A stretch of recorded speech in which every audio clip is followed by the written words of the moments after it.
수많은 과학 논문을 발표했다. 샤틀레의 번역본은 오늘날까지도 프랑스에서 교과서로 사용되고 있다. 무자 미히카우저스 메모라. 무사여 신이여 나에게 말씀. 무사여 신이여, 신들의 여왕이 신성을 어떻게 모독당했기에 그토록 많은 시련과 고난을 더없이 경건한 남자로 하여금 겪게 했는지 말씀해 주소서. 먼저나 하지 말거라. 누이가 남자들 놀리는 거 한두 번 봤니? 요전날 밤에는 복잡한 나눗셈을 단 몇 초 만에 암산으로 해버리는 통에 린느 공작 코가 납작해졌다오. 만나는 사람마다 다들 깜짝 놀랐죠. 우리 에밀리의 실력을 보고 말입니다. 사람들이 깜짝 놀라는 건 누이의 뛰어난 실력 때문이 아니라 빼어난 미모 때문이 아닐까요, 아버지? 글쎄다. 내가 그걸 몰랐구나. 두 분 칭찬 감사해요. 하지만 똑똑해봐야 다른 사람들에겐 흥미거리밖에 안 되죠. 그나마 그런 기회가 자주 있는 것도 아니고요. 우리 아가 에밀리, 너의 지성과 용기는 축복이란다. 그 두 가지를 잘 써서 네 세상을 만들거라.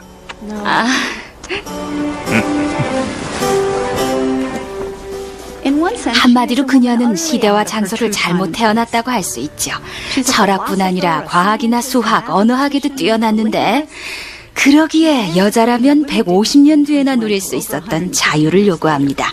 즉 과학을 연구하고 논문들을 쓰고 그것을 세상에 발표하게 되죠. 19살이 된 샤틀레는 부유한 프랑스 장교와 결혼해 3 자녀를 둔다. 주부로서 바쁜 와중에도 과학에 대한 그녀의 열정은 식을 줄 몰랐다. 23살 때는 고등 수학에 흥미를 느껴 당시 프랑스에서 가장 장래가 촉망되는 젊은 수학자 피에르 드 모페르티에게서 개인 교습을 받기도 한다. 뉴턴 전문가였던 모페르티의 가르침을 받으며 샤틀레는 열심히 공부한다. 이들은 잠깐 미래를 가졌던 것으로 보이나 그가 북극 탐험을 떠나게 돼 헤어지게 된다. 그 후 에밀리 디 샤틀레는 프랑스의 유명한 시인인 볼테르와 열정적인 사랑에 빠진다. 볼테르는 왕실과 카톨릭 교회에 대해 신랄한 비판을 한 죄로 2번 투옥됐다가 영국으로 추방되지만 그곳에서 새로운 뉴턴의 사상에 매료당한다. 프랑스로 돌아온 그는 곧 다시 왕을 모욕하는 발언을 해 샤틀레의 시골집에 은거하게 된다. 에밀리 디 샤틀레는 주변에 뛰어난 두뇌들로부터 많은 것을 배웠지만 곧 자신만의 사상을 정립해 나간다. 그러던 중 샤틀레는 주변의 좋은 자들을 놀라게 하는데 그것은 감히 위대한 아이작 뉴턴의 학설에 의구심을 제기한 것이다. 뉴턴은 다른 물체와의 충돌에서 생기는 힘을 물체의 에너지로 표현하면서 질량 곱하기 속도라는 아주 간단한 공식을 내놓았다. 독일의 과학자들과 서신을 교환하면서 에밀리 디 샤틀레는 조금 다른 이론을 접하게 되는데 라이프니츠의 반론이었다.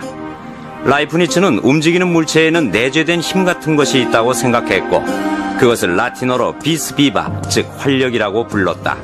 많은 사람들이 이에 반기를 들었지만 라이프니츠는 물체의 에너지는 질량을 속도의 제곱에 곱해줘야 한다고 확신했다. 제곱 개념은 고대 시절부터 있어 왔습니다. 만약 네모난 정원의 한쪽 변에 4개의 보도블록이 있고 다른 한쪽 변에도 4개의 보도블록이 있다면 그 안에 들어갈 수 있는 블록의 수는 4 곱하기 4, 즉 16개죠. 블록이 8개씩이라면 8의 제곱인 64개의 블록이 들어갈 수 있습니다. 제곱을 이용하는 곱셈 방식은 어디서나 늘 흔하게 사용되고 있습니다. 에밀리, 그러지 말고 내 말 들어요. 왜 활력이라는 그 애매하고도 구체적이지 못한 개념의 끝으로 집착하는 거요? 그건 진전이 아니라 퇴보야. 초자연적인 거잖소. 물체가 움직일 때 여태껏 존재하지 않았던 힘이 발생한다는 건 당신도 인정하겠죠? 우리 몸을 보세요. 자유의지를 가지려면 자유롭게 행동해야 해요. 이런 힘이 어디서 나오는 것인지 라이프니츠는 그걸 말해줬어요. 당신의 행동을 보니 그 힘이 원초적이라는 건 확실하군. 화가 많이 나셨군요. 화가 나면 비꼬는 말로 대신하잖아요. 당신은 뉴턴만 옳다고 생각하고 라이프니츠는 이해하려고도 안 하죠. 보수주의자. 그런 식으로 편협하게 구니까 힘들게 사는 거예요. 이건 비난하고 저건 혹평하고 독창적인 발견을 해낼 능력이나 있어요?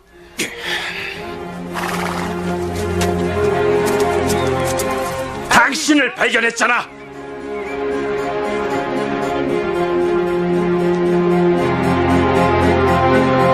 뉴턴의 이론을 기정사실로 받아들이는 분위기에도 불구하고 샤틀레는 자신의 믿음을 굽히지 않았다.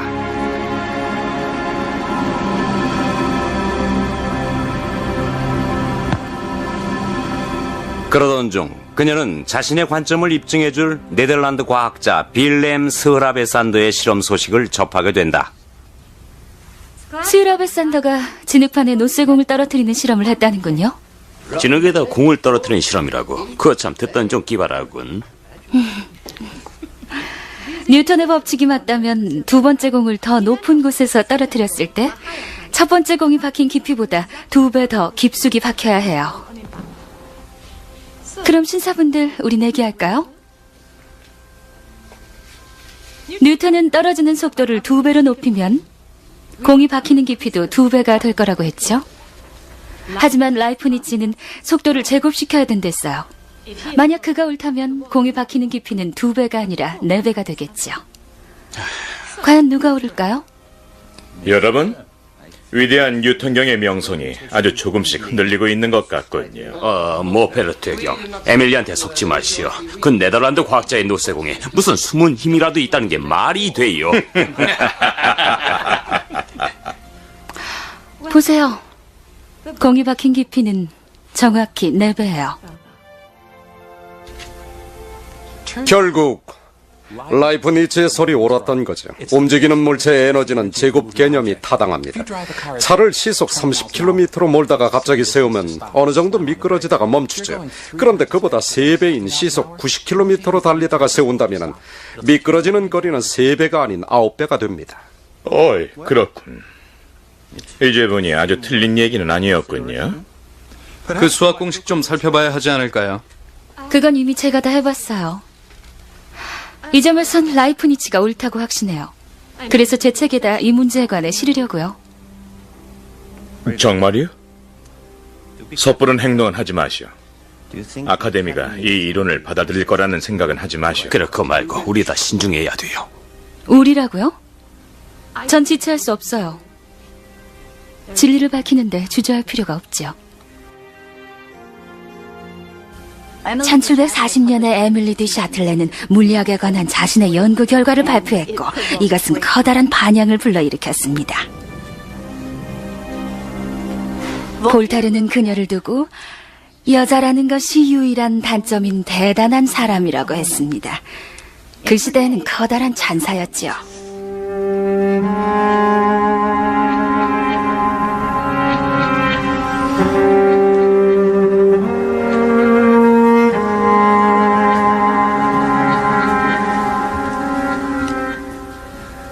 아이를 가진 것 같아요.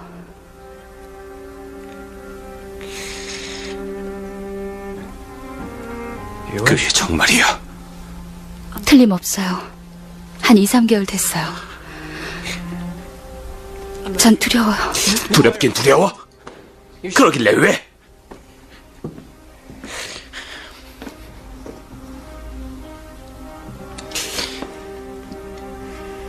이 애는 내 아이가 아니게 확실해. 당신 남편 아이도 아니고.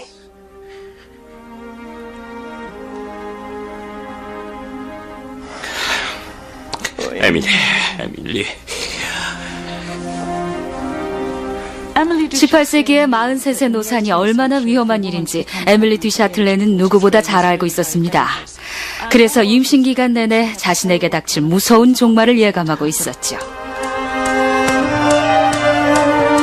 샤틀레는 여성의 역할이 제한받고 차별받던 시대에 맞서 평생 동안 온몸으로 항거했다. 결국 연하의 군인과의 관계는 그녀를 파멸로 이끈다. 넷째 아이를 출산한 지 엿새 만에 그녀는 색전증으로 죽음을 맞이한다.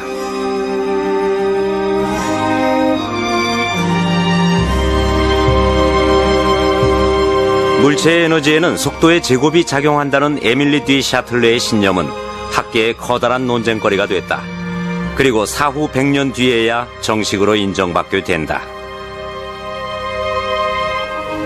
이 훌륭한 업적을 물려받은 아인슈타인은 이 공식을 밑거름으로 빛과 질량과 에너지가 한데 어우러지는 공식을 발견하게 되는 것이다.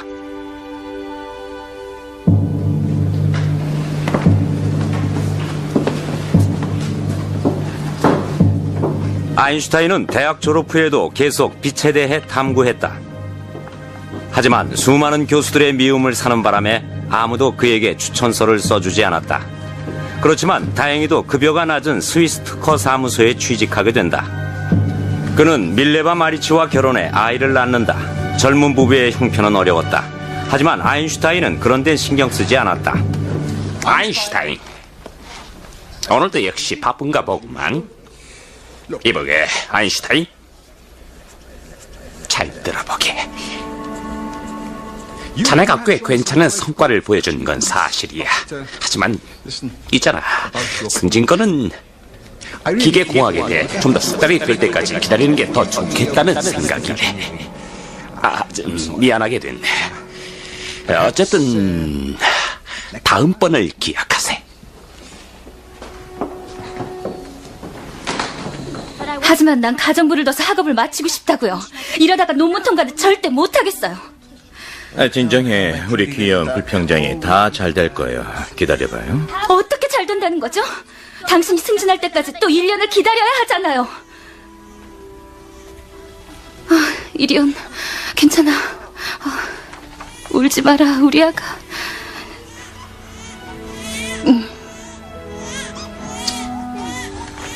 다 잘 될 거예요.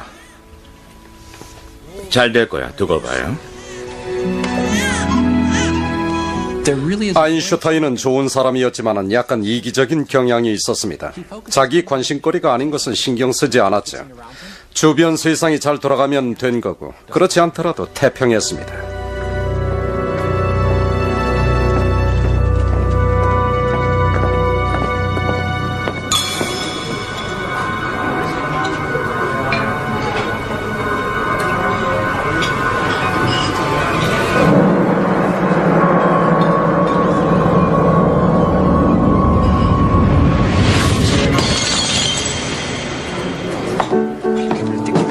And he's going to come and tell us.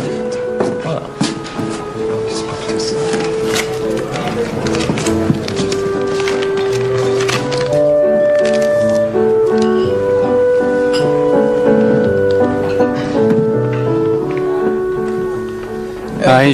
아인슈타인, 제발 아직도 여자만 보면 그렇게 눈이 돌아가? 그래서 그 신비로움은 우리가 음미해 줘야 되는 거야. 그런 종류의 신비 좋아하다가 경을 칠걸. 진짜 신비로운 게 뭔지 알아? 행복한 결혼 생활을 영위하는 비법이야. 수학 공식엔 문제가 없건 평소 쓰던 것과는 조금 다르지만 거시 세계에서는 성립하게 될 거야. 미시 세계에 적용하게 되면 맞지 않겠지. 내 생각은 달라. 아이고 이런 또 시작이군. 특허사무소 3급 직원 알베르트 아인슈타인의 대학설이 나올 차례야. 이 공식들을 전자기 복사에 적용해보면 어떻게 될 것 같은가? 아인슈타인, 물리학에서 한 가지만 똑 떼어다가 완전히 다른 영역에 무조건 대입할 수는 없어. 왜 안 돼? 아인슈타인, 자네가 만물의 연관성이나 거대 이론들에 관심이 많은 건 알지만 자네 주변에 좀 작은 영역에도 관심을 좀 가져보면 어떨까? 대학에 일자리를 구해서 남부럽지 않은 봉급 좀 받아보라고. 그래야 마리치가 학업을 계속하지. 그게 둘 다 행복해지는 길이야. 인간의 기본권을 위해 투쟁하라? 음식과 섹스, 진짜 부르주아처럼 얘기하는군. 그래서 난 신이 이 세상을 어떻게 창조했는지 궁금해. 우리 눈에 보이는 이런저런 현상들이나 겉으로 드러나는 잔상들 말고 그분의 뜻을 알고 싶어. 다른 건 중요하지 않아. 그래, 하지만 신의 뜻을 안다고 누가 식구들 밥 먹여주나?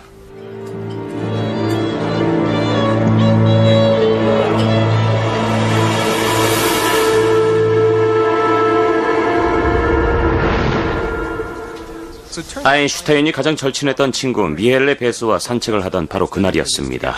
이들은 함께 물리학을 공부했고 수년 동안 철학과 물리학에 대한 토론을 벌여왔죠. 두 사람은 다각도에서 빛에 대한 의견을 나누게 되죠. 저기 저 시계탑 보이나? 아인슈타인과 베스는 빛이 시계에서부터 각자 다른 경로로 자신들에게 도달하기까지 걸리는 시간에 대해 생각하고 있었다. 이때 아인슈타인은 퍼뜩 뭔가를 깨닫게 된다.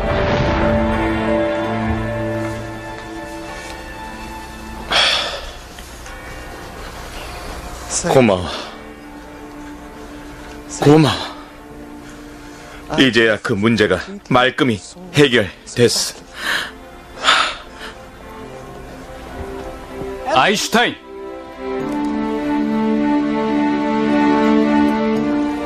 아인슈타인의 위대함은 발상의 전환에 있습니다.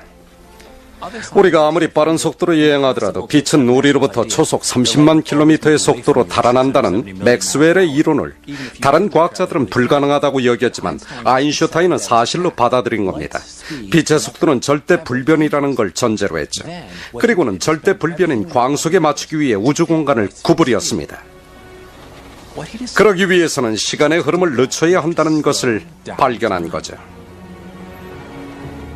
결정적인 열쇠가 된 건 시간이었습니다. 광속의 근접함에 따라 느려진다는 걸 발견했죠. 세상을 바꾸게 된 기념비적인 전환점이었습니다.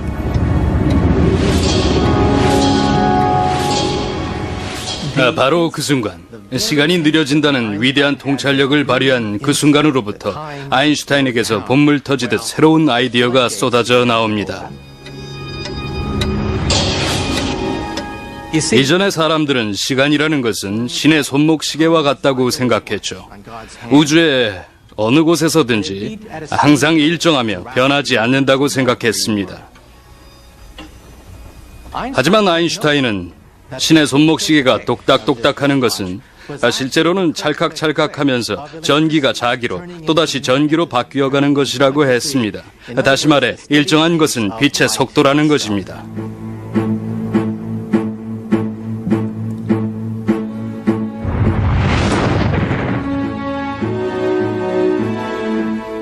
(1905년은) 아인슈타인과 물리학에 있어서 기적의 해였습니다. 그는 놀랄만한 창의력을 발휘했습니다. 첫 번째 논문은 분자의 크기를 결정하는 새로운 방법에 관한 것이었습니다. 2개월 후에는 빛의 본성에 관한 논문이 나옵니다. 이 논문으로 그는 노벨상을 받게 되죠.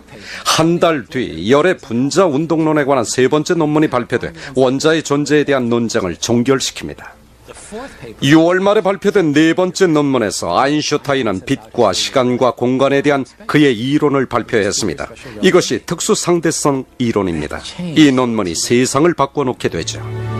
아인슈타인의 새로운 세계에 있어서 유일한 상수는 시간도 아니고 공간도 아니었다. 오로지 빛이었다.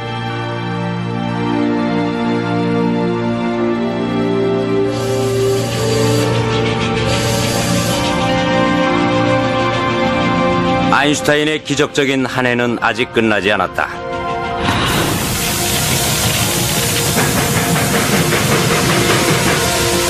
(1905년에) 발표된 마지막 위대한 논문에서 그는 한층 심화된 포괄적인 개념을 제시했다. 그의 새로운 이론을 바탕으로 계산한 결과 그는 또 하나의 새로운 연결점을 찾았던 것이다. 이것이 바로 에너지와 질량과 빛의 상호 관계다.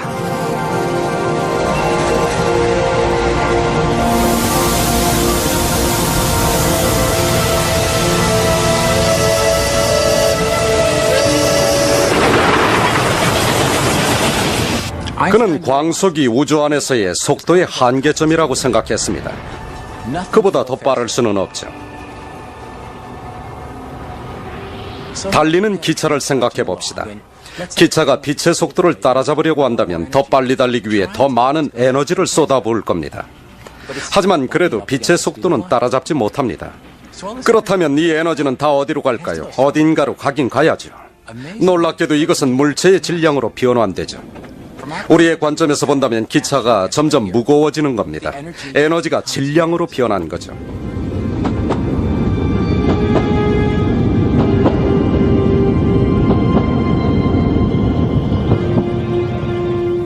정말 대단한 발상이었습니다. 아인슈타인조차도 반신반의할 정도였죠.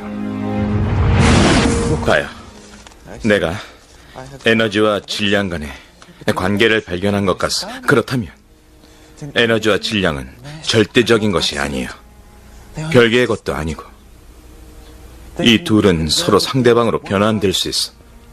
에너지는 질량이 되고 질량은 에너지가 될 수 있어요. 그리고 에너지만이 질량과 동등한 것은 아니에요. 에너지는 질량의 광속의 제곱을 곱한 값과 같소. 그 수학 공식 좀 보여줄래요?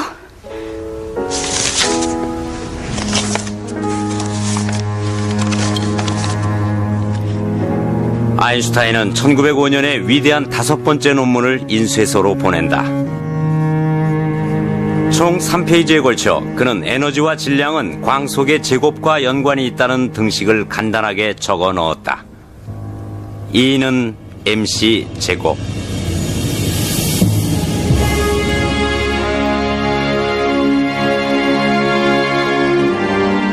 앞서 발표한 4개의 논문들을 기반으로 이 특허 사무소 직원은 전혀 들어보지 못한 새로운 멜로디를 만들어냈다. 10년간에 걸친 집요한 빛의 탐구가 결국 열매를 맺은 것이다. 1000년이 넘도록 우리 인간의 생각 속에서 이쪽은 물질의 세계라는 한 분야로, 저쪽은 운동이나 힘 혹은 에너지의 세계로 확실히 구분지어 왔습니다. 하지만 아인슈타인은 별개가 아니라고 했어요. 에너지는 질량이 될 수 있고 또 결정적으로 질량은 에너지로 바뀔 수 있습니다. 에너지와 질량과 빛, 이들 간에는 심오한 연관성이 내포되어 있죠. E는 mc의 제곱. 이 간단한 방정식을 통해 우리 우주 안의 모든 물질은 그 안에 엄청난 양의 에너지가 잠재되어 있다는 것이 밝혀졌습니다. 예를 들어 빛의 속도인 광속은 초속 30만 킬로미터입니다. 이걸 제곱하면 초속 900만 제곱킬로미터라는 어마어마한 숫자가 되죠. 다시 말해 물질이란 무엇인가? 어떤 면에서 물질은 그저 방대한 양의 에너지를 압축해 놓은 것일 뿐입니다. 달리 말해 무슨 수를 써서든 이 펜 속에 압축된 에너지를 모두 방출할 수만 있다면은 원자폭탄에 비견되는 엄청난 힘이 발산될 것입니다.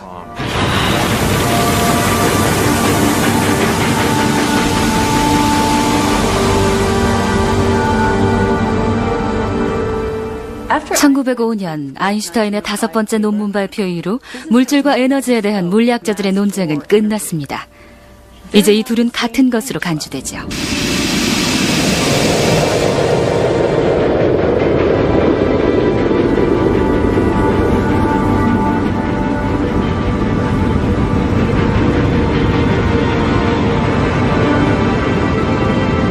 인류 역사상 가장 기적적인 해가 될지도 모를 1905년이 조용히 저물고 있었다. 논문들은 출판되자마자 반향을 불러일으킬 줄 알았지만 이상하게도 조용했다. 신이 나를 놀리는지도 몰라. 그런데 서서히 분위기가 달라졌다. 여기저기서 편지가 오기 시작했다. 4년 동안 아인슈타인은 혼란에 빠진 물리학계에 자신의 어렵고 복잡한 아이디어를 설명하기 위해 각각의 질의에 성실하게 답변했다. 재밌게도 처음엔 아인슈타인의 생활은 그대로였습니다. 우주를 변화시킬 수 있는 논문들이 세상에 널리 알려지면서 세상은 그것과 타협하려고 아직도 투쟁 중이죠. 아인슈타인에겐 팬클럽이 딱 하나 있었습니다. 다행히도 알짜배기였는데 생존하는 과학자들의 모임이었죠. 아인슈타인. 막스 플랑크가 자네한테 사람을 보냈네. 플랑크가요? 그래, 조수를 보냈다네. 자네를 만나러 오셨어.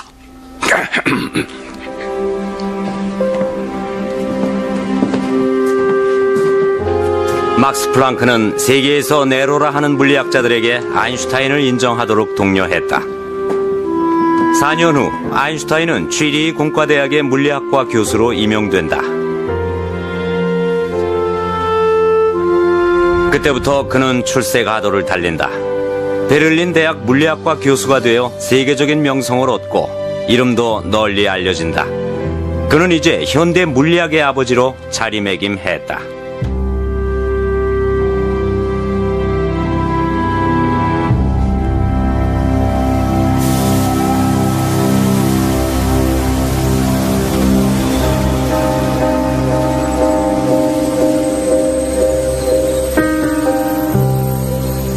하지만 아인슈타인의 성공과 동시에 결혼 생활은 파경을 맞는다. 1919년 아인슈타인은 밀레바 마리치와 이혼하고 사촌 엘자와 재혼했다. 그는 명성을 얻은 대신 대가를 치렀다.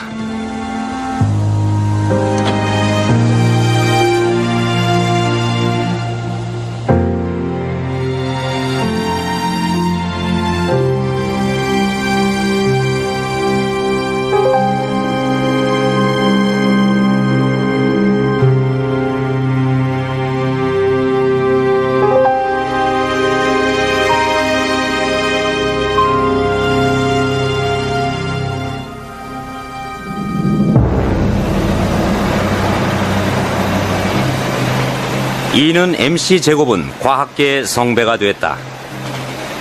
이 방정식으로 원자 깁스욱이 방대한 양의 에너지가 숨겨져 있다는 사실이 입증된 것이다. 아인슈타인은 이 에너지를 푸는 연구에 100년이 걸릴 것으로 예상했다. 하지만 제2차 세계대전 중 히틀러 정권하에 독일에서 한 천재 유태인 여성에 의해 그 비밀이 벗겨졌다.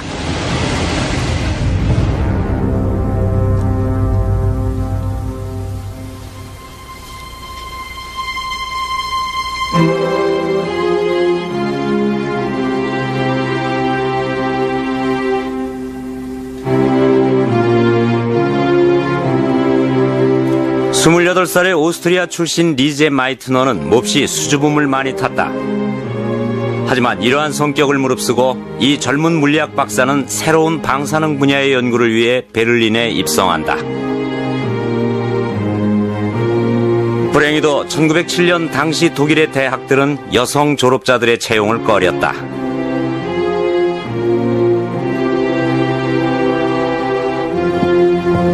그런데 한 남자가 그녀에게 도움의 손길을 내민다. 마이트너 양이시죠? 그런데요? 오토안이요. 화학연구소의 연구원이자 플랑크 교수님이 추천하시기를. 오토한 씨군요. 토륨과 메소토륨에 관한 논문을 봤어요. 플랑크 교수님이 당신을 추천하시더군요. 같이 일할 사람이 필요하거든요. 분석이라면 제가 얼마든지 도와드릴 수 있어요. 수학도 되겠죠? 거야 물론이죠. 수학도요.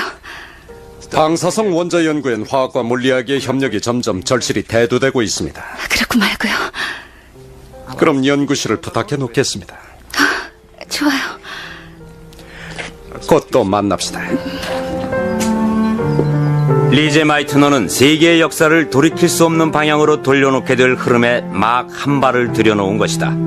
그녀에게 이것은 성공과 명성이 약속된 길일 뿐 아니라 공포와 배신으로 점철된 길이 된다.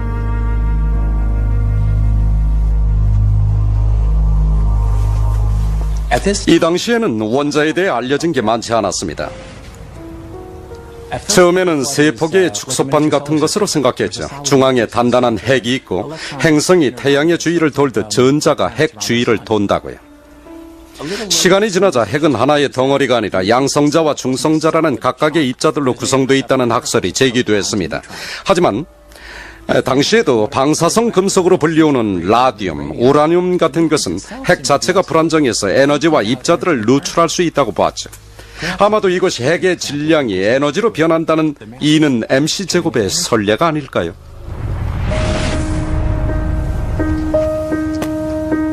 원자의 비밀을 벗기기 위한 마이트너와 오토한의 공동 연구는 지극히 불평등한 기반 위에서 시작됐다. 오토한에게는 연구실이 배당됐지만 마이트너는 목공소에서 일해야만 했다. 머리카락으로 불리는 건 못 봤는데요. 뭐라고요? 윗분들이 그러는데 여자를 화학연구소에 들이면 머리카락으로 불낼 거라고 하더군요. 그분들 수염은 내연성인가 보죠? 안녕하십니까, 안 박사님. 안녕하세요. 보셨죠? 전 이곳에선 이렇게 무시당하기 일쑤예요. 물리학자들만이라도 능력대로 봐줬으면 좋겠어요. 그럼요. 물리학자들을 잘 알아보셔야 우리 화학자들도 공생할 수 있죠.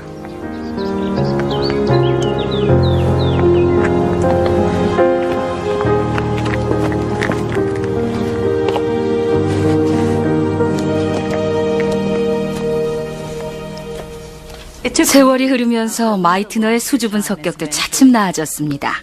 1912년 그녀와 한은 신설된 카이저 비렐름 화학연구소로 옮겼죠. 그곳에서는 거의 동등한 대우를 받았습니다. 마이트너는 독일에서 교수라는 직함을 받은 최초의 여성이 되었지요.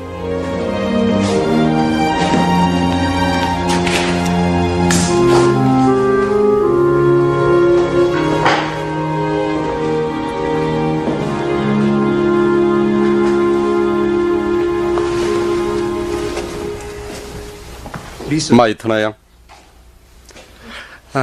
소식이 있어요.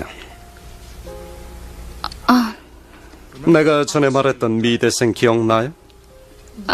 에디스요? 그래요. 사실은 내가 에디스에게 청혼해서 승낙을 받았습니다. 어머나, 한 박사님 축하해요. 그래요. 그냥 누구보다도 제일 먼저 알리고 싶었습니다. 박사님, 너무 잘 됐어요. 아주 잘 됐어요.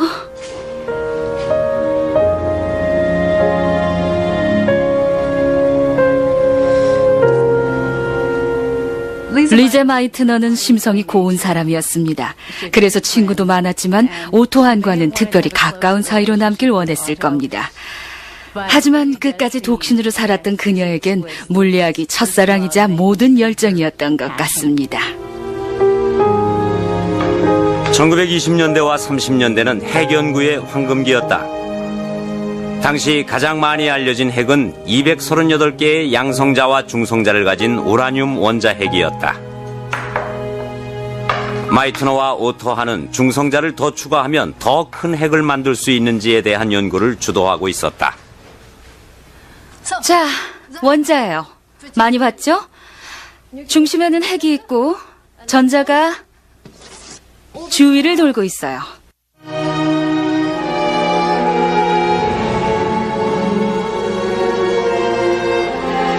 마이트너는 중요한 발견을 눈앞에 두고 있었다.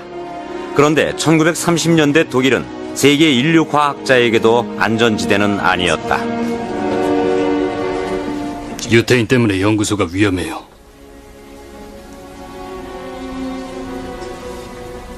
히틀러 정권이 들어서자 그들이 가장 먼저 한 일은 유태인 학자들을 대학에서 몰아내는 것이었습니다. 아인슈타인은 아주 유명했기 때문에 그 이유로 우선순위에 올랐습니다. 그는 1933년 독일에서 추방당했어요. 리제 마이트너는 그때는 쫓겨나지 않았죠. 오스트리아인이었기 때문에 잠깐은 무사했습니다. 하지만 1938년 봄 오스트리아가 독일에 합병되자 그 시점으로 그녀의 신변은 불안해졌죠.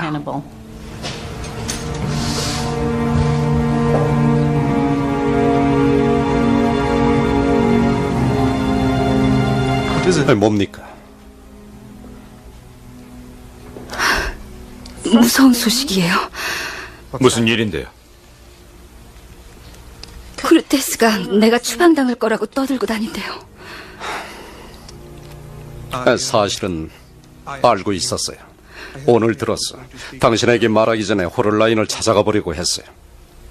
내일 같이 가봅시다. 집까지 데려다 주겠어. 늦었어요.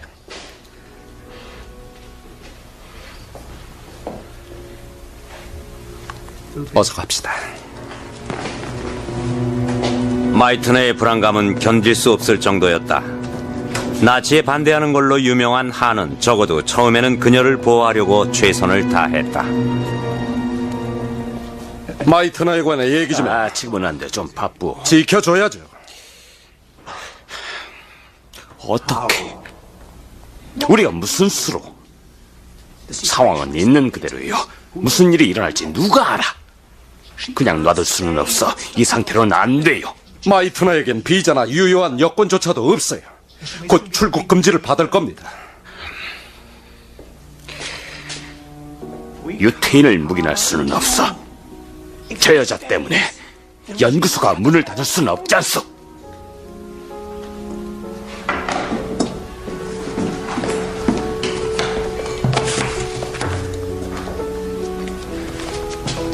마이트너,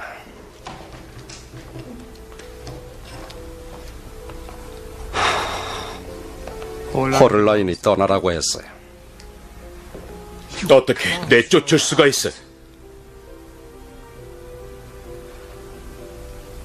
당신들은 다시는 연구소에 나오지 말라더군요. 도림 방사에 대해선 내일 써야겠군요. 그래야 나을 곳이 생기죠. 포기한 거예요?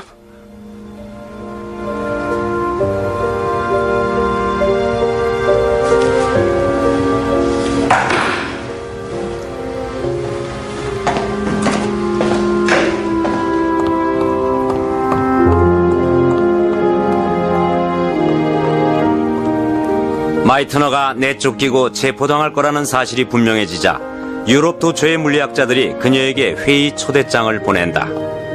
독일을 떠날 구실을 만들어주기 위해서였다. 하지만 나치는 보내주지 않았다. 1938년 7월 한 네덜란드 과학자가 베를린에 갔다가 마이트너를 몰래 기차에 태워 네덜란드로 탈출시킨다. 그 여행에 무척 겁이 난 마이트너는 돌려보내달라고 빌 정도였다. 하지만 상당한 위험이 뒤따랐음에도 도피는 성공한다.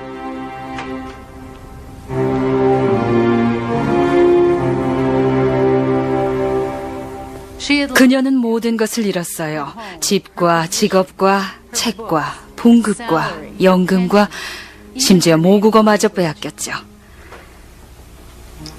한창 그 분야에서 두각을 나타내며 과학적으로 중대한 발견을 목전에 둔 마당에 빈털터리로 내쫓긴 거예요. 어떠한 궁핍한 생활을 하던 마이트너의 머릿속에는 여전히 물리학 생각뿐이었다. 놀랍게도 그녀와 한은 편지를 주고받을 수 있었다. 친애하는 오토한 박사님, 30년간 한 연구소에서 같이 연구를 하며 쌓은 우정을 봐서 최소한 그곳 연구소의 사정에 대해 가능한 많이 내게 알려주실 수 있겠지요?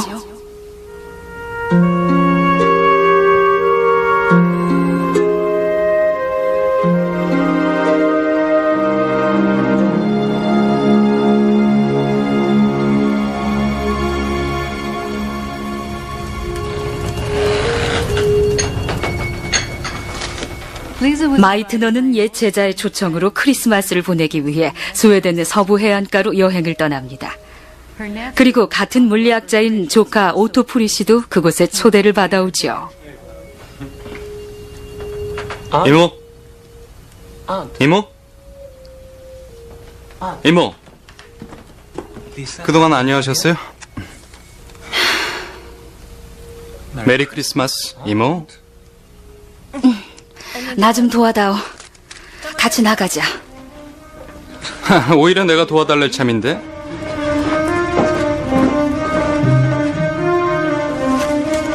한편 베를린에 남은 한은 이상한 결과에 어쩔 줄 몰라 하고 있었다. 중성자를 쏘아놓은 우라늄 핵에 아무리 충격을 가해도 그 크기가 커지는 것을 느낄 수 없었던 것이다.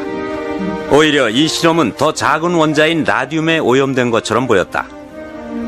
절망에 빠진 그는 마이트너에게 전문가적 분석을 의뢰한다. 멀리서 마이트너는 베를린의 실험에서 발생한 아주 특별한 점에 주목했다. 한과 슈트라스만의 우라늄 실험에서 이상한 결과가 나왔대. 정말? 2달 전에 한이 그러는데 우라늄 생성물 속에서 라듐을 발견했다는 거야. 우린 질량이 더 큰 원소를 예상하고 있었는데 더 작은 원소가 나온 거지. 그래서 다시 확인해 보라고 했어. 어떻게 라듐이 나오냐고. 그랬더니 방금 답장이 왔어. 그건 라듐이 아니라 바듐이라고. 그건 또 더 작잖아. 그러게. 한은 자신의 실수라고 생각하지만 난 잘 모르겠어. 한이 어떻게 바듐이 생길 수가 있지? 한은 이모만 믿고 있는 거야. 알다시피 내 연구기도 하지 않니? 그야 그렇지. 하지만 난 가볼 수가 없잖아. 어서 와, 걷자.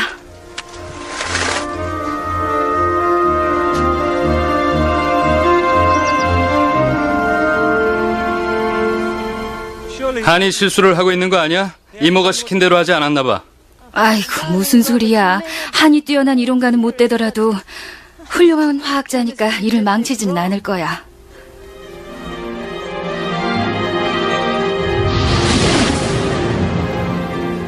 물방울을 상상해 보세요. 커다란 물방울이요. 금방이라도 터질 것처럼 불안정하죠. 우라늄 같은 커다란 핵도 그것과 유사하다는 것이 밝혀졌죠. 그때까지 4년 동안 마이트너와 한 그리고 다른 물리학자들은 이 핵 안으로 중성자를 쏘면 질량이 더 늘어나서 더 커질 것으로 생각했습니다. 하지만 눈 덮인 한낮의 정막 속에서 갑자기 마이트너와 프리시는 이 핵이 커지면 2개로 쪼개질 거라는 걸 발견한 거죠.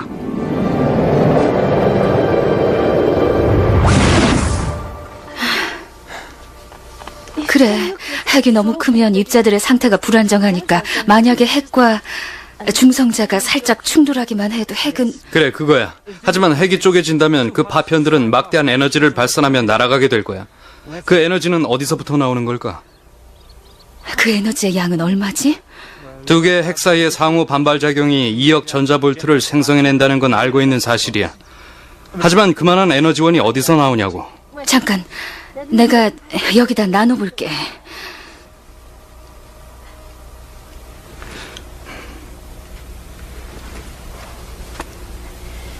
계산해보면 쪼개진 2개의 핵은 쪼개지기 전에 우라늄 핵보다 양성자 질량의 5분의 1만큼 가벼워. 정말? 질량이 사라졌단 말이야? 아인슈타인의 E는 mc제곱이잖아. 그 식을 이용해서 사라진 질량을 광속의 제곱에 곱하면 얼마냐면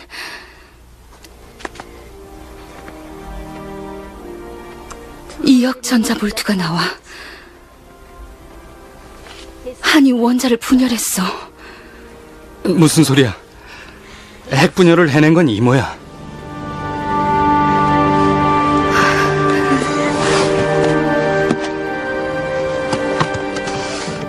놀라운 발견이었습니다. 물론 실험을 통해서 소량의 우라늄을 이용하면 소량의 에너지를 얻을 수 있다는 건 알고 있었죠. 하지만 요점은 이렇게 생성된 에너지의 양은 상대적으로 어마어마하게 크고 그건 우라늄 자체의 질량에서 온다는 사실이었습니다. 생성된 에너지는 전적으로 아인슈타인의 방정식 E는 mc제곱과 정확히 일치했어요. 마이트너와 프리시는 자신들이 핵분열이라고 명명한 이 발견을 즉시 발표했다. 하지만 배신이 이들을 기다리고 있었다. 나치의 압력에 못 이겨 오토하는 이 유태인 동료의 이름을 연구자 명단에서 제외시킨다. 원자 핵분열을 발견한 공로로 오토하는 1944년 노벨상을 단독으로 수상했다. 연설에서 그는 마이트너의 공적에 대해 거의 언급하지 않았다. 이상하게도 한은 종전 후에도 핵분열을 발견한 건 마이트너가 아니라 자신이라는 주장을 굽히지 않았다. 이제 좀 사적인 얘기를 쓰고 싶어요. 나는 아직도 고통스러우니 40년 이상 지속된 우정이 가슴속에 조금이라도 남았다면 이런 질문을 하는 나를 이해해줘요. 나는 이제 오토한과 오랫동안 연구를 같이 한 조력자로 불립니다. 만약에 당신이 나와 오랫동안 연구를 같이 한 조력자로 전락당하면 어떤 기분이겠어요? 지난 15년간 나는 좋은 친구를 사귀어 보려는 노력조차 못했는데 과학에 몸바친 세월마저 나에게서 빼앗아 가려는 건가요? 이게 말이 돼요? 왜 이렇게 된 거예요?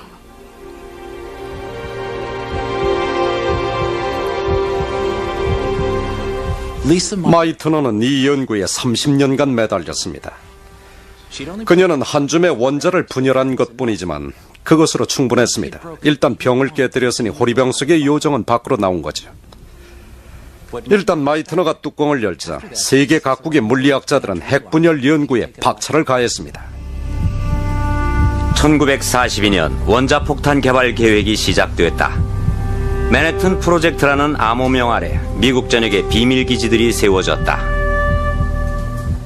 마이트너는 맨해튼 프로젝트에 초빙됐지만 거절했습니다. 원자폭탄 만드는 일에는 반대했죠. 하지만 오토 프리시는 달랐습니다. 그는 주요 멤버로 활동했죠. 핵무기 개발 경쟁에서 독일을 이기고 싶었기 때문입니다.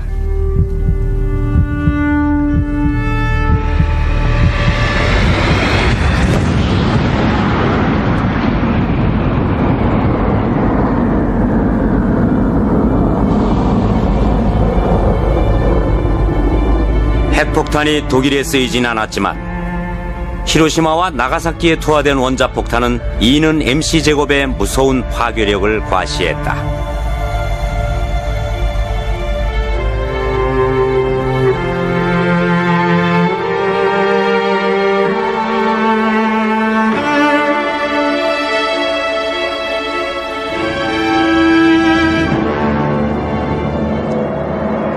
소량의 우라늄과 플루토늄에서 전자기 방사선 형태의 방대한 에너지가 방출됐다.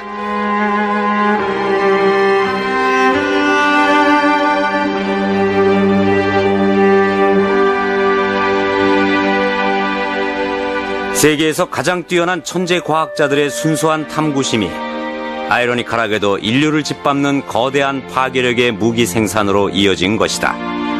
동시에 이 방정식은 창조와 아름다움이라는 또 다른 용도로 널리 쓰이고 있다.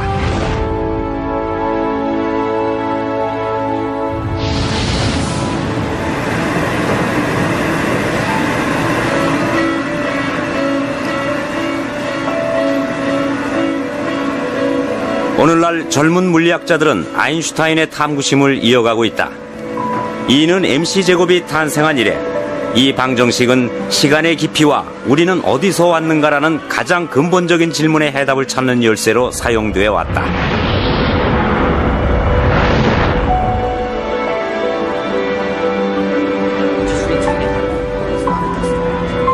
과학자들은 입자 가속기로 원자 입자들을 빛의 속도로 돌리고 부셔서 빅뱅 이론의 검증을 시도한다.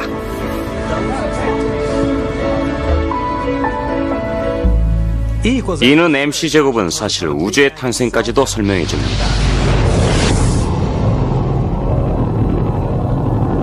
대체 어떻게 창조되었는가 하면 우주는 밀도가 엄청난 점이었는데 이것이 엄청난 에너지로 폭발했습니다. 잘게 부서지고 팽창하면서 엄청난 양의 에너지 E가 질량 M으로 변환됐습니다. 순수한 에너지는 물질이 되었고 다시 이것은 입자와 원자가 돼서 결국엔 최초의 별들을 형성하게 됐죠. 태양은 우주에 떠있는 거대한 용광로입니다. 이것은 E는 MC제곱에 의해 동력을 얻죠. 초당 400만 톤의 질량을 소모하고 있다는 것이 지금까지 밝혀진 사실입니다. 에너지로 전환되는 거죠. 이것은 적은 양의 에너지가 아닙니다. 우리 태양계 전체를 비춰 태양계가 열과 빛으로 반짝거리게 만들 정도죠. 이는 MC제곱이라는 방정식에 따라서 별들은 에너지를 방출할 뿐만 아니라 전 과정을 통해 생명 그 자체를 창조하고 있습니다. 마침내 거대한 별 하나가 수명을 다하면 그 파편들은 주변을 떠다니기도 하고 뭉쳐있기도 하다가 또 다른 별의 궤도로 빨려 들어가서는 행성이 됩니다. 우리 인간과 우리가 사는 지구는 소성단으로 구성되어 있습니다. 우리도 직접적인 E는 MC제곱의 산물인 것입니다.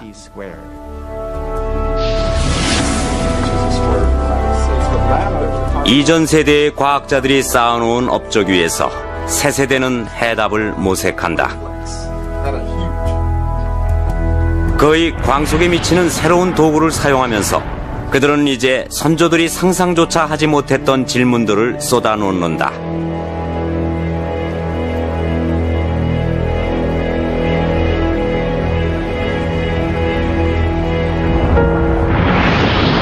아인슈타인이 말했던 것처럼 발견의 여정은 고통과 기쁨의 연속이다.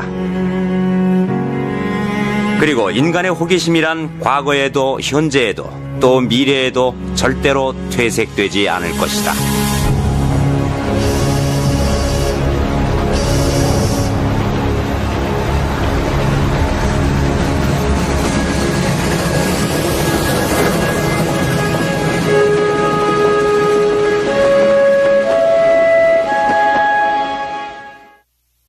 아이를 가진 것 같아요.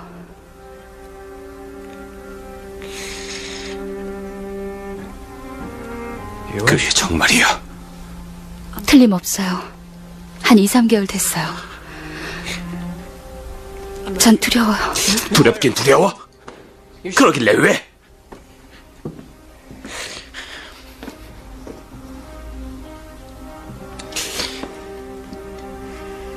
이 애는 내 아이가 아니게 확실해. 당신 남편 아이도 아니고.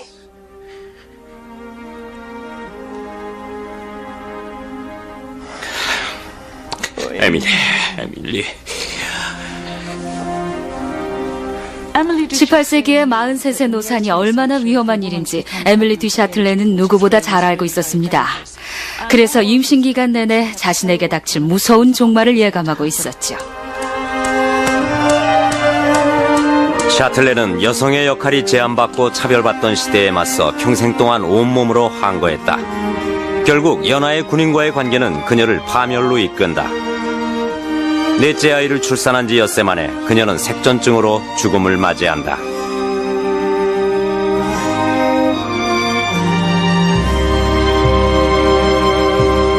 물체의 에너지에는 속도의 제곱이 작용한다는 에밀리 디 샤틀레의 신념은 학계의 커다란 논쟁거리가 됐다.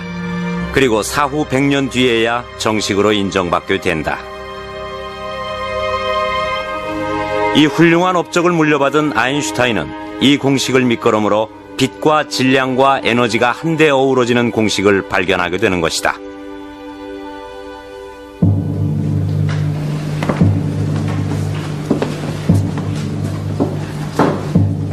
아인슈타인은 대학 졸업 후에도 계속 빛에 대해 탐구했다.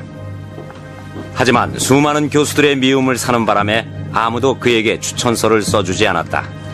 그렇지만 다행히도 급여가 낮은 스위스 특허 사무소에 취직하게 된다. 그는 밀레바 마리치와 결혼해 아이를 낳는다. 젊은 부부의 형편은 어려웠다. 하지만 아인슈타인은 그런 데는 신경 쓰지 않았다. 아인슈타인, 오늘도 역시 바쁜가 보구만. 이보게, 아인슈타인, 잘 들어보게. 자네가 꽤 괜찮은 성과를 보여준 건 사실이야. 하지만 있잖아, 승진권은 기계공학에 대해 좀 더 숙달이 될 때까지 기다리는 게 더 좋겠다는 생각이네. 좀 미안하게 됐네. 어쨌든 다음번을 기약하세. 하지만 난 가정부를 둬서 학업을 마치고 싶다고요. 이러다가 논문 통과는 절대 못하겠어요. 진정해. 우리 귀여운 불평장이 다 잘 될 거예요. 기다려봐요. 어떻게 잘 된다는 거죠? 당신이 승진할 때까지 또 1년을 기다려야 하잖아요. 이리온, 괜찮아. 울지 마라, 우리 아가.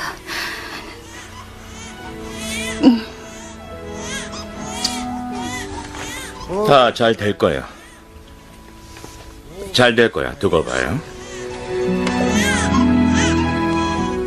아인슈타인은 좋은 사람이었지만 약간 이기적인 경향이 있었습니다. 자기 관심거리가 아닌 것은 신경 쓰지 않았죠. 주변 세상이 잘 돌아가면 된 거고, 그렇지 않더라도 태평했습니다.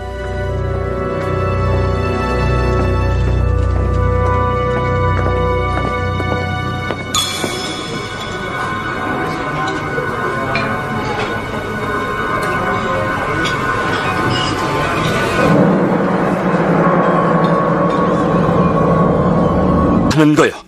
그건 진전이 아니라 퇴보야. 초자연적인 거잖소. 물체가 움직일 때 여태껏 존재하지 않았던 힘이 발생한다는 건 당신도 인정하겠죠? 우리 몸을 보세요. 자유의지를 가지려면 자유롭게 행동해야 해요. 이런 힘이 어디서 나오는 것인지 라이프니츠는 그걸 말해줬어요. 당신의 행동을 보니 그 힘이 원초적이라는 건 확실하군. 화가 많이 나셨군요. 화가 나면 비꼬는 말로 대신하잖아요. 당신은 뉴턴만 옳다고 생각하고 라이프니츠는 이해하려고도 안 하죠. 보수주의자. 그런 식으로 편협하게 구니까 힘들게 사는 거예요.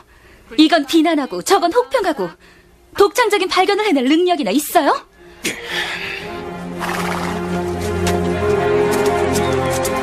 당신을 발견했잖아.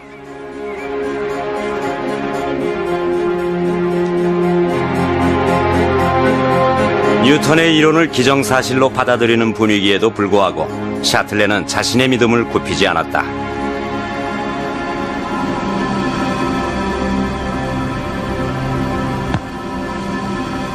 그러던 중 그녀는 자신의 관점을 입증해줄 네덜란드 과학자 빌렘 스흐라베산더의 실험 소식을 접하게 된다. 스흐라베산더가 진흙판에 노쇠공을 떨어뜨리는 실험을 했다는군요. 진흙에다 공을 떨어뜨린 실험이라고. 그거 참 듣던 좀 기발하군. 뉴턴의 법칙이 맞다면 두 번째 공을 더 높은 곳에서 떨어뜨렸을 때 첫 번째 공이 박힌 깊이보다 2배 더 깊숙이 박혀야 해요. 그럼 신사분들, 우리 내기할까요? 뉴턴은 떨어지는 속도를 2배로 높이면 공이 박히는 깊이도 2배가 될 거라고 했죠. 하지만 라이프니츠는 속도를 제곱시켜야 된댔어요. 만약 그가 옳다면 공이 박히는 깊이는 2배가 아니라 4배가 되겠죠. 과연 누가 옳을까요? 여러분, 위대한 뉴턴경의 명성이 아주 조금씩 흔들리고 있는 것 같군요. 모페르트의 경. 에밀리한테 속지 마시오. 그 네덜란드 과학자의 노쇠공에 무슨 숨은 힘이라도 있다는 게 말이 돼요. 보세요. 공이 박힌 깊이는 정확히 4배예요. 결국 라이프니츠의 설이 옳았던 거죠. 움직이는 물체의 에너지는 제곱 개념이 타당합니다. 차를 시속 30km로 몰다가 갑자기 세우면 어느 정도 미끄러지다가 멈추죠. 그런데 그보다 3배인 시속 90km로 달리다가 세운다면 미끄러지는 거리는 3배가 아닌 9배가 됩니다. 어이, 그렇군. 이제 보니 아주 틀린 얘기는 아니었군요. 그 수학 공식 좀 살펴봐야 하지 않을까요? 그건 이미 제가 다 해봤어요. 이 점에선 라이프니츠가 옳다고 확신해요. 그래서 제 책에다 이 문제에 관해 실으려고요. 정말이요? 섣부른 행동은 하지 마시오. 아카데미가 이 이론을 받아들일 거라는 생각은 하지 마시오. 그렇고 말고 우리 다 신중해야 돼요. 우리라고요? 전 지체할 수 없어요. 진리를 밝히는데 주저할 필요가 없죠. 1740년에 에밀리 디 샤틀레는 물리학에 관한 자신의 연구 결과를 발표했고 이것은 커다란 반향을 불러일으켰습니다. 볼테르는 그녀를 두고 여자라는 것이 유일한 단점인 대단한 사람이라고 했습니다. 그 시대에는 커다란 찬사였지요.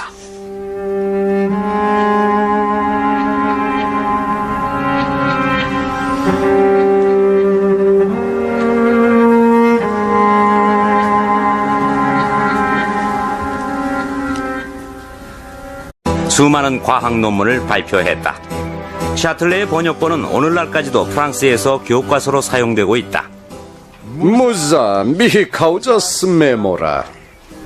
무사여 신이여 나에게 말씀. 무사 여신이여, 신들의 여왕이 신성을 어떻게 모독당했기에 그토록 많은 시련과 고난을 더없이 경건한 남자로 하여금 겪게 했는지 말씀해 주소서. 먼저나 하지 말거라. 누이가 남자들 놀리는 거 한두 번 봤니? 요전날 밤에는 복잡한 나눗셈을 단 몇 초 만에 암산으로 해버리는 통에 린느 공작 코가 납작해졌다오. 만나는 사람마다 다들 깜짝 놀랐죠. 우리 에밀리의 실력을 보고 말입니다. 사람들이 깜짝 놀라는 건 누이의 뛰어난 실력 때문이 아니라 빼어난 미모 때문이 아닐까요, 아버지? 글쎄다. 내가 그걸 몰랐구나. 두 분 칭찬 감사해요. 하지만 똑똑해봐야 다른 사람들에겐 흥미거리밖에 안 되죠. 그나마 그런 기회가 자주 있는 것도 아니고요. 우리 아가 에밀리, 너의 지성과 용기는 축복이란다. 그 두 가지를 잘 써서 네 세상을 만들거라.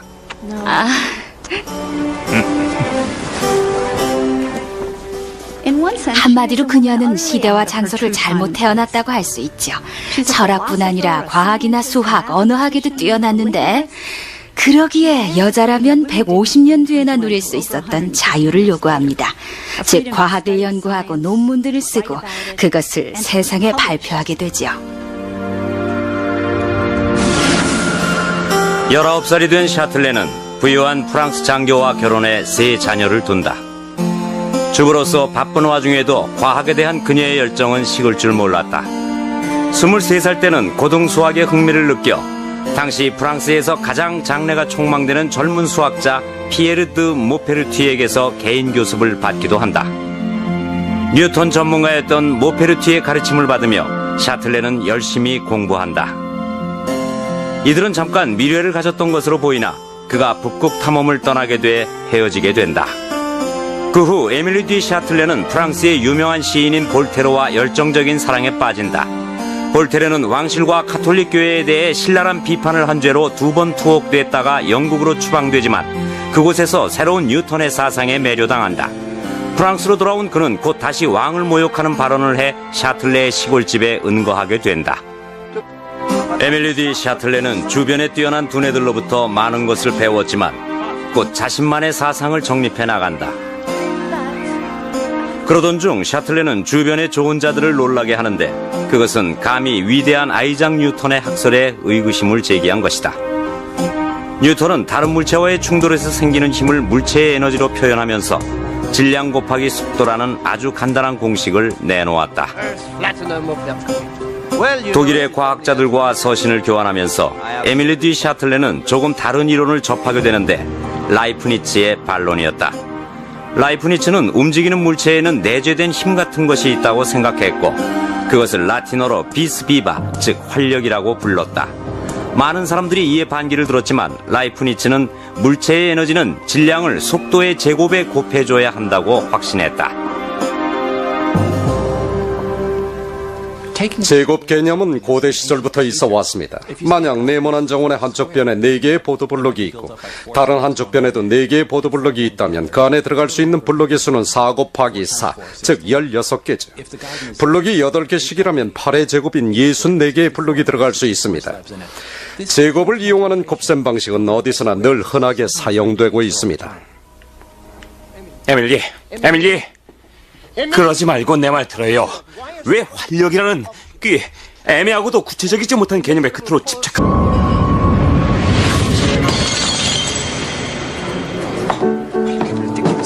And he's going to come and tell us. Wow. He's practicing.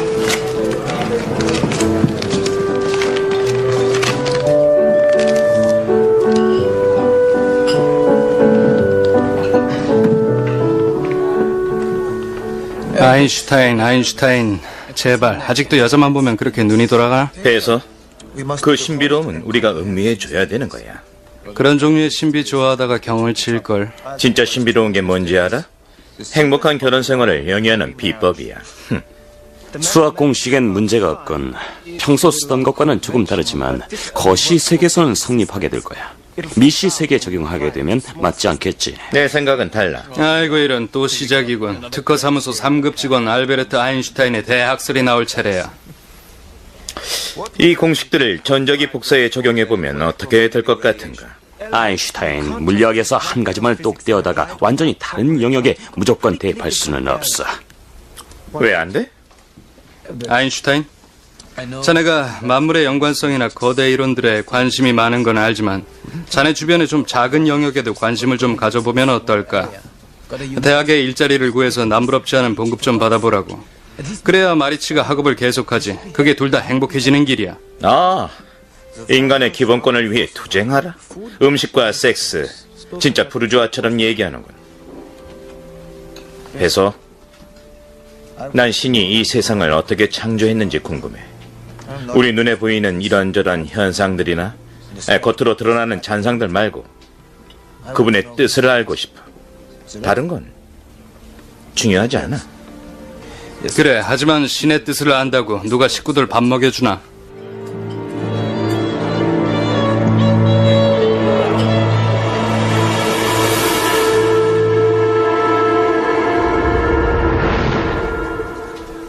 아인슈타인이 가장 절친했던 친구 미헬레 베스와 산책을 하던 바로 그날이었습니다. 이들은 함께 물리학을 공부했고 수년 동안 철학과 물리학에 대한 토론을 벌여왔죠. 두 사람은 다각도에서 빛에 대한 의견을 나누게 되죠. 저기 저 시계탑 보이나? 아인슈타인과 베스는 빛이 시계에서부터 각자 다른 경로로 자신들에게 도달하기까지 걸리는 시간에 대해 생각하고 있었다. 이때 아인슈타인은 퍼뜩 뭔가를 깨닫게 된다.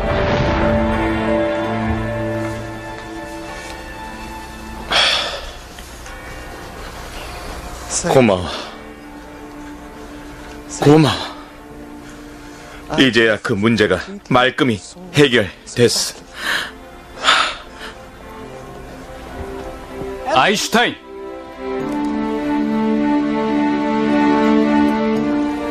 아인슈타인의 위대함은 발상의 전환에 있습니다. 우리가 아무리 빠른 속도로 여행하더라도 빛은 우리로부터 초속 30만 킬로미터의 속도로 달아난다는 맥스웰의 이론을 다른 과학자들은 불가능하다고 여겼지만 아인슈타인은 사실로 받아들인 겁니다. 빛의 속도는 절대 불변이라는 걸 전제로 했죠. 그리고는 절대 불변인 광속에 맞추기 위해 우주 공간을 구부렸습니다. 그러기 위해서는 시간의 흐름을 늦춰야 한다는 것을 발견한 거죠. 결정적인 열쇠가 된 건 시간이었습니다. 광속의 근접함에 따라 느려진다는 걸 발견했죠. 세상을 바꾸게 된 기념비적인 전환점이었습니다.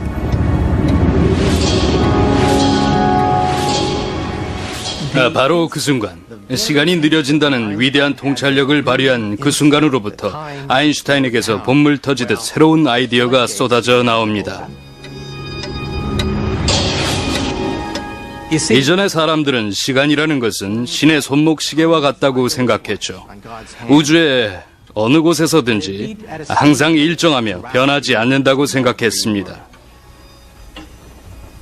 하지만 아인슈타인은 신의 손목시계가 똑딱똑딱하는 것은 실제로는 찰칵찰칵하면서 전기가 자기로 또다시 전기로 바뀌어가는 것이라고 했습니다.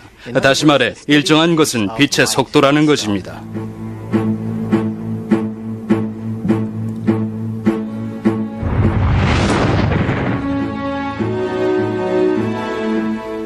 (1905년은) 아인슈타인과 물리학에 있어서 기적의 해였습니다. 그는 놀랄만한 창의력을 발휘했습니다. 첫 번째 논문은 분자의 크기를 결정하는 새로운 방법에 관한 것이었습니다. 2개월 후에는 빛의 본성에 관한 논문이 나옵니다. 이 논문으로 그는 노벨상을 받게 되죠. 한 달 뒤 열의 분자 운동론에 관한 세 번째 논문이 발표돼 원자의 존재에 대한 논쟁을 종결시킵니다. 6월 말에 발표된 네 번째 논문에서 아인슈타인은 빛과 시간과 공간에 대한 그의 이론을 발표했습니다. 이것이 특수상대성 이론입니다. 이 논문이 세상을 바꿔놓게 되죠. 아인슈타인의 새로운 세계에 있어서 유일한 상수는 시간도 아니고 공간도 아니었다. 오로지 빛이었다.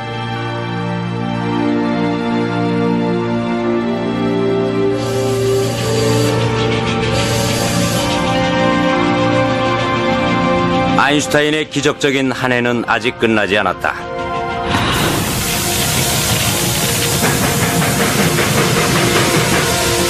(1905년에) 발표된 마지막 위대한 논문에서 그는 한층 심화된 포괄적인 개념을 제시했다. 그의 새로운 이론을 바탕으로 계산한 결과 그는 또 하나의 새로운 연결점을 찾았던 것이다. 이것이 바로 에너지와 질량과 빛의 상호 관계다.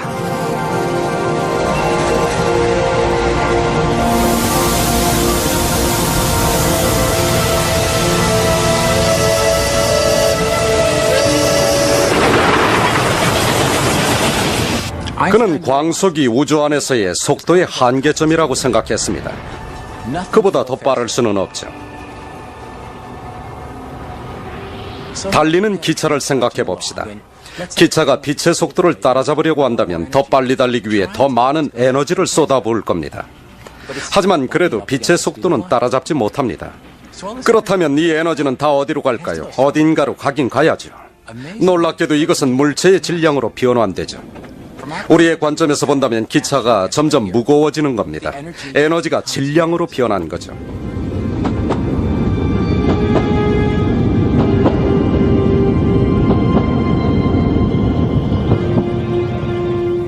정말 대단한 발상이었습니다. 아인슈타인조차도 반신반의할 정도였죠. 봐요. 내가 에너지와 질량 간의 관계를 발견한 것 같소. 그렇다면 에너지와 질량은 절대적인 것이 아니에요. 별개의 것도 아니고 이 둘은 서로 상대방으로 변환될 수 있어. 에너지는 질량이 되고 질량은 에너지가 될 수 있어요. 그리고 에너지만이 질량과 동등한 것은 아니에요. 에너지는 질량의 광속의 제곱을 곱한 값과 같소. 그 수학 공식 좀 보여줄래요?